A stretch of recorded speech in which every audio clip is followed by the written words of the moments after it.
Mullassery KLDC കനാലിലേക്ക് പുഴയിൽ നിന്നും വീണ്ടും ഉപ്പ് കയറുന്നതായി കർഷകരുടെ പരാതി.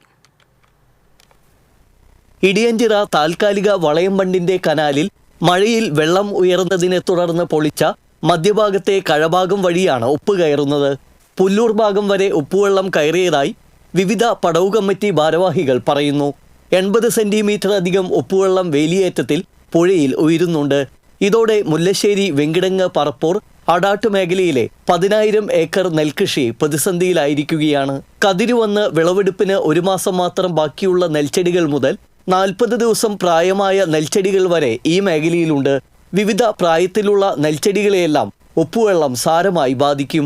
ഇടിയഞ്ചിറ റെഗുലേറ്റർ നവീകരണത്തിന്റെ ഭാഗമായി ഷട്ടറുകളെല്ലാം ഊരിമാറ്റിയിരിക്കുകയാണ്. ഇതുവഴിയാണ് പുഴയിലെ വേലിയേറ്റത്തിൽ ഉപ്പുവെള്ളം ശക്തമായി കനാലിലേക്ക് കയറുന്നത്.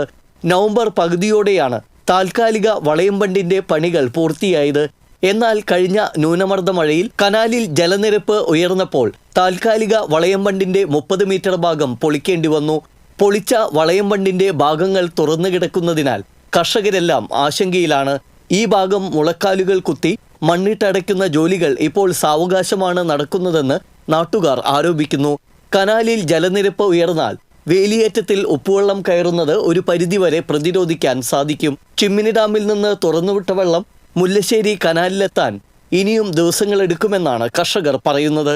TC വിനോസ്, പാവറട്ടി.